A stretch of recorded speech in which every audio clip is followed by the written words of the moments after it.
If it ain't one problem after another, let me clean my lens off here.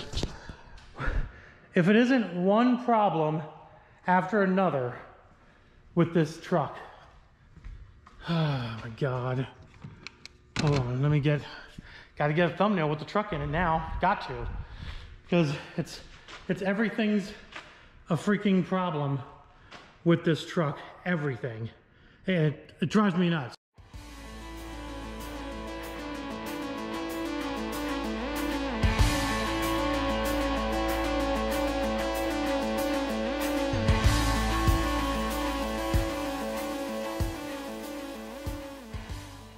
What is up, YouTube? How's everybody out there doing today? I hope you guys are having a freaking wonderful day. I have Connor. He doesn't look very happy. How you doing, buddy? Sorry, I'm As you guys can see in the mirror, hopefully you guys can see, back in the back there, we're hauling metal to the scrapyard. And I want to make a video about this. Let me put the window up so it doesn't be too windy here.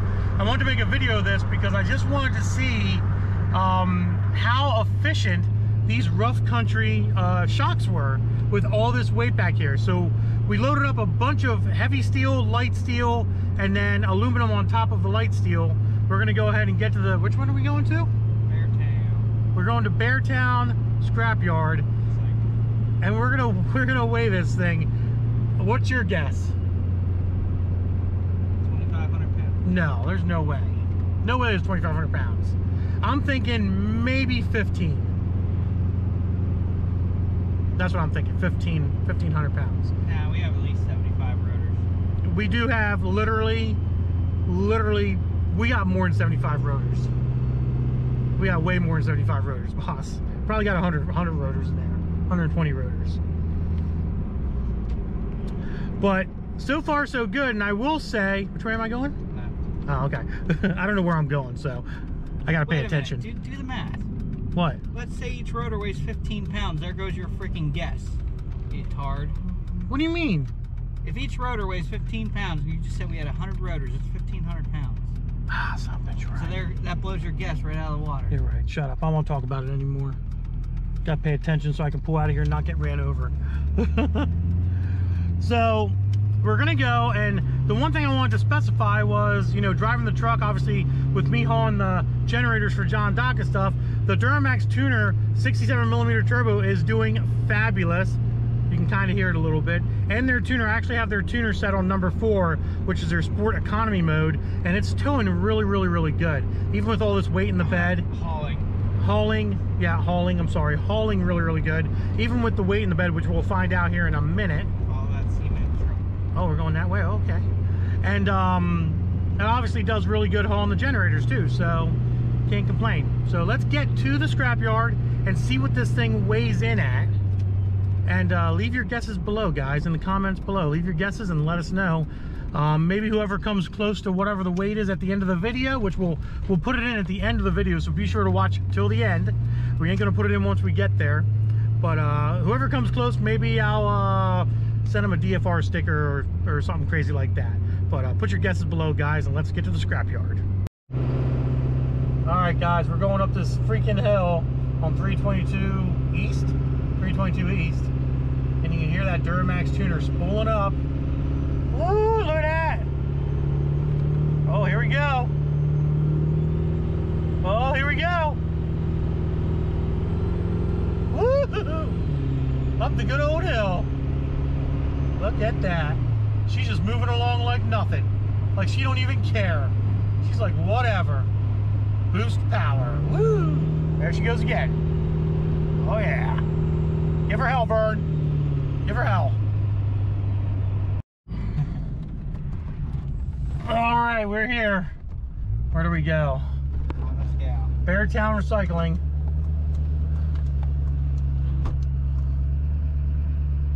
Which way do we go in? I guess we gotta wait. Gotta wait till that car comes off. Yeah, we gotta wait in. Alright guys, here we go. So how do we know where to... It says stop for, wait for green. Or stop, I guess, I don't know. Stop. Here. Right there, holy shit. 10,260 pounds. I'm going to tell you right now, you might have to run in and let them know what we have. I'm going to tell you right now, fucking, this truck don't weigh nowhere near that, especially without the cap on. I know what this truck weighs, and that's pretty, man, it just went down. Connor's fat as hell. Connor's fat as hell. Fucking crazy. Now we got to unload all this crap. First, we're going to unload the aluminum first. So that's step number one. Unload the aluminum, get the ticket for that.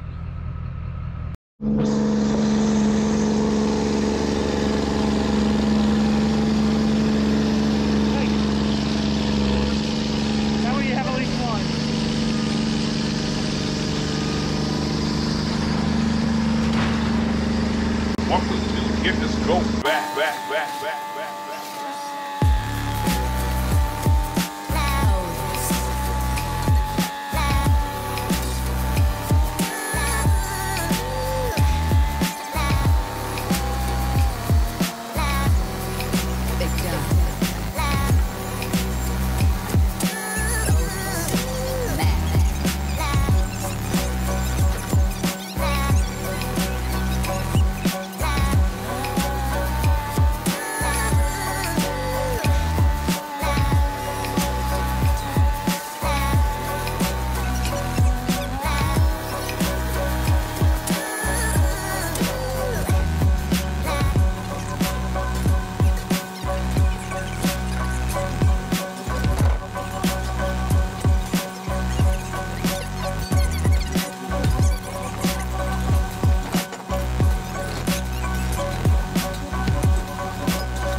Well,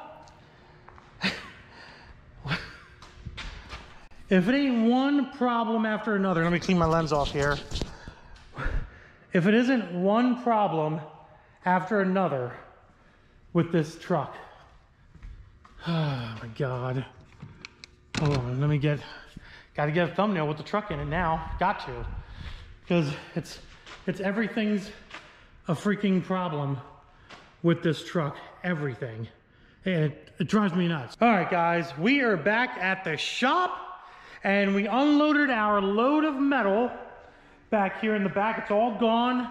We got all this room for activities. We still have to break down this engine. We're gonna take the pistons and rods out of this and break this down to bare aluminum as much as we can.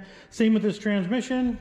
We have Zach's broken engine over here, which we're gonna be breaking that down as well and sending that off to scrap and hopefully make a little bit of coin. We have a transmission over here as well that needs to go too. So we got that load of junk gone.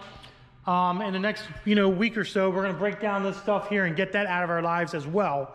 Clean up the shop a little bit. As you know, I've been slacking a little bit on keeping the shop clean. And if you know about my old shop, you'd be like, damn, Andy, like this shop looks clean already. And I'm like, I'm a little anal now because of the old shop. And if you remember the old shop, which you do, it was a freaking pigsty. It was a wreck. It was a freaking wreck. Got a lot of work done in that shop, but it was always a wreck, and it was just embarrassing to have customers come in there and see stuff. I'm gonna keep this shop a little bit better, obviously, and I've done a pretty damn good job at it. Yeah. And if you don't, angry cops. So we got done dumping the metal, and as we're dumping the metal, as you see in the footage there, well, maybe you won't see it. Maybe I'll put it in, maybe I won't, I don't know. If I do, you'll see. If I do put it in, you'll already see what I'm talking about. Some guy came up and he's like, you're leaking some good stuff. And I'm like, freaking awesome. There's my fuel going out the freaking hole. So we got done dumping the metal, and we ended up pulling up front. I ended up pulling up front here, and Connor went in to do the, you know, the freaking weight and the pricing and everything. I came out here and looked at what was going on, and as you see, we're still leaking a little bit of fuel here. So as we seen, or as I seen, this hose right here, that hose was leaking, and it's still a little wet.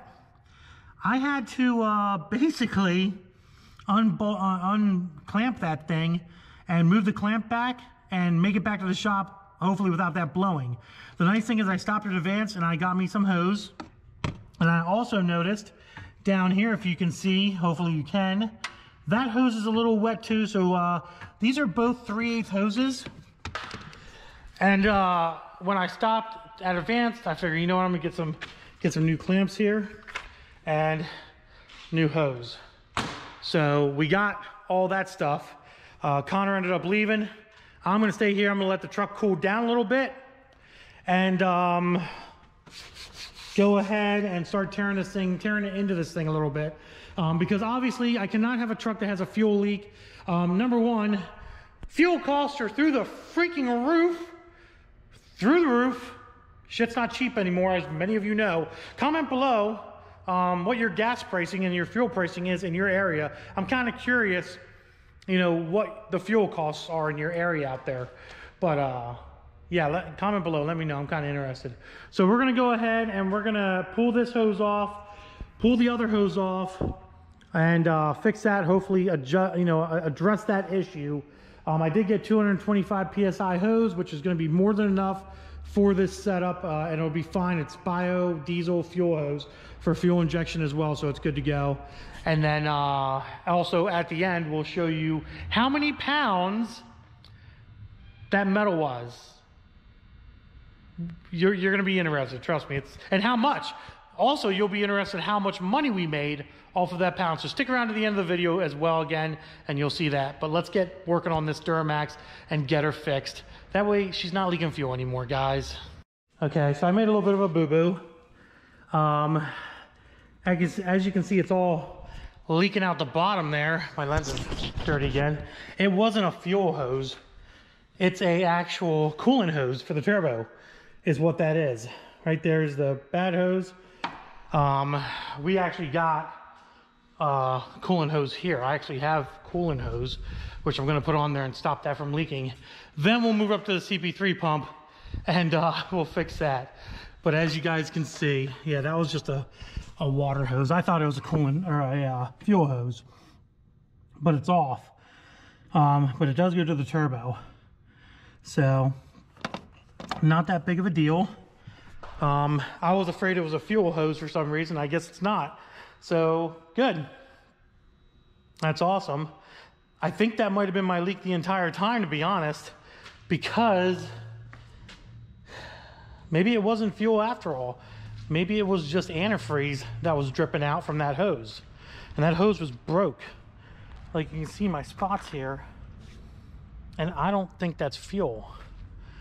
I'm gonna go ahead and put a hose on this thing and run it, spray it down, and see if it fixes it. I know my CP3 pump hoses are leaking a little bit. Not leaking, but they're kind of wet. Now that I have my intake off, I can actually show you a little bit better maybe of what I'm talking about right up here.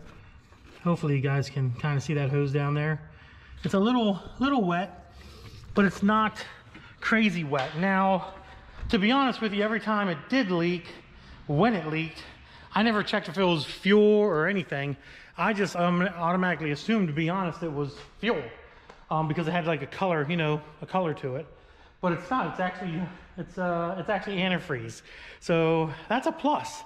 Yeah, that's a plus. I'm okay with an antifreeze leak. I can, you know, that's easy to fix, guys. Now that I got the other piece off, I'm willing to bet this was not a fuel leak at all, to be honest, guys. You see how damaged that is and how hard that line is. This is the other side right here that goes up to the front, and that's, look how damaged that is. This thing was dripping a little bit even after I fixed this on the road, and I torqued it down, or not retorqued it, but reclamped it on. It was clamped here originally, and then I clamped it here. I didn't move this clamp at all, and you can tell it is destroyed.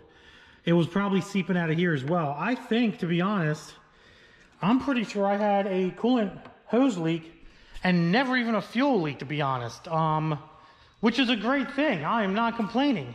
I thought it was a fuel leak, but I guess I was wrong. I guess I was wrong. So I do have some of this 300 PSI line here, this non-conductive 3/8 inside diameter made in the USA line. I have some of that, and I also have some of this, which I might use this, honestly, 225 PSI Green Shield multi-fuel biofuel compatible carb number fuel injection hose. I don't know which one I'm going to use yet, to be honest. I'm going to say probably this one, more than likely. Okay, so I made a discovery. I think I figured out what was going on here. So that line is fixed. That line's on there. I haven't started the truck up at all yet to see if it's leaking or if it's going to leak, but I think I know what's going on with that. I actually reached my hand down in there, and that's not fuel. You can tell, you can smell it. It's not fuel. I don't think it's fuel at all, to be honest. I believe that hose, because when I did try to take that hose off of here, it was spraying forward and backwards. I think the front of that hose was leaking forward, basically, and spraying antifreeze up in there. I mean, there's really going to be only one way to find out, and that is to start the truck up and spray it down with brake clean. Spray that, my flashlight off. Spray that line down up front with brake clean, completely dry it out. See what's going on, drive it around for a few days, and inspect it later on to see if that is actually the case or not.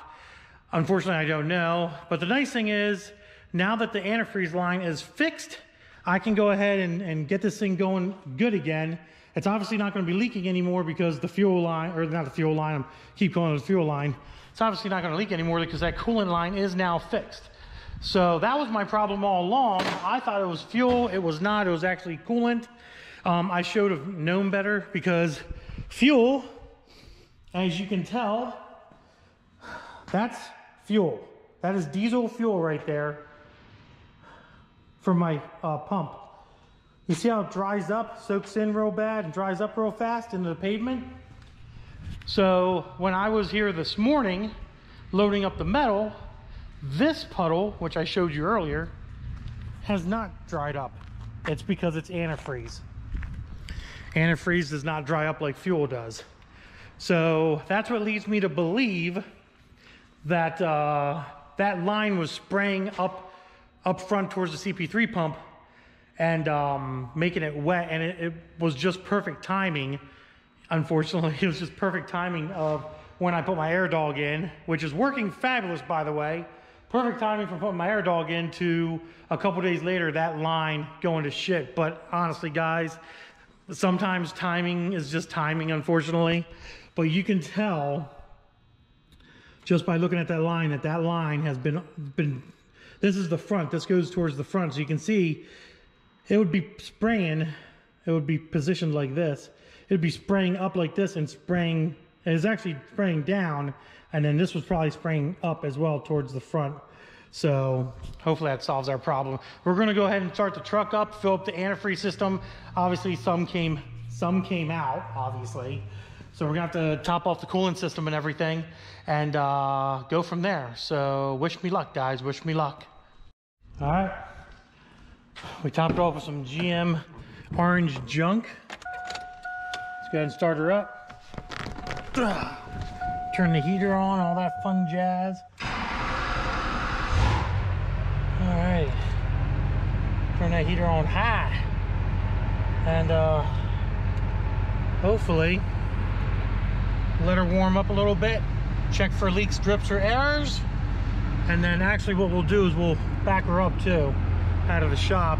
So I'm on a new spot. Go. There we go. All right, well, let's let it run for a little bit and see what happens, guys. So the truck's off. I sprayed down as much as I possibly could, but you know how vehicles are. They have these crevices where liquid likes to hide and sit there for 3 months. It does have like a very, very small, like couple droplets left. That's where I sprayed down my brake clean, so that's a lot of brake clean and stuff. It's dripping like very little, very, very little. I'm hoping I solved the issue. I'm praying that I solved the issue. Maybe, like I said, maybe there's just some fluid up underneath on the frame area, up above the oil pan area, stuff like that, that's still finding its way out. Maybe after a few days of driving it, it'll probably like simmer down and probably stop leaking altogether. I mean, it's nowhere near. It's pretty much, yeah, I mean, it's like 2 drops right there, and that was it. So more than likely, I hope I got it. I hope I solved the issue. Heat's back in the truck, which it had heat before, honestly. So that's all good to go. So wish me luck, guys. The only other thing it could be, and I hope to God it's not this, is underneath the downpipe, there is a plate on top of the back of the block, right above the starter. That is known to leak as well. I'm hoping and praying that's not the case. If it is, well, you all know what kind of video you're going to be seeing in the future, besides the move bumper being welded together, will be me fighting my ass off replacing that gasket in there. But we're going to drive her around a good bit and make sure she's good to go. I did also spray down my fuel lines up at the top here, a CP3 pump with brake clean. Hopefully I'll inspect that later on at a later date as well, probably maybe the end of the week. And hopefully that's not wet or anything. If it is, I'll just have to replace those lines too, and maybe I'll make a comment below, make a video about that too. Yeah, she's still like 1 drop, and that's it. Like, it's nowhere near what it was. So like I said, I'm hoping it's just residue antifreeze that was sitting up in the, you know, trapped up in some crevice. There's a lot of crevices on the back of the LB7, so maybe it's just stuck up there and needs some, you know, rolling around to do it. So almost the end of the video. Obviously, we got to look at what the video was in the beginning here on our stuff for our aluminum and all that shit. So here it is. 230. Oh, sorry. So if I remember correctly, we had about 2,600 pounds. We went on the scale. So when we got off the scale with Connor out of the truck, it was 8,000 pounds. With Connor out of the truck, with everything in the bed of the truck, it was 10,260, I think. So a little over 2,000 pounds of stuff in the bed of this truck, 2,200 pounds or give or take. And we were able to get a whopping $237.14 for that right there. So yeah, guys, it wasn't a whole lot, but it was a lot more than I expected for 2,000 pounds, a little over 2,000 pounds of scrap metal and aluminum. But yeah, that's what we made. It was pretty cool. So that's what it was. It was like 2,260 or some shit like that. So whoever guessed right below, I'll look at the comments and see what I see here and stuff. But other than that, guys, we're gonna end this probably rather long video of bullshit. And we're going to test drive the truck, make sure she's good, and hopefully we don't run into any other issues. Obviously, if we do, we'll be making a video of that. So other than that, guys, if you enjoyed the video, give it a big thumbs up. Don't forget to subscribe. Instagram, Diablo Formula Racing, and deuces, guys.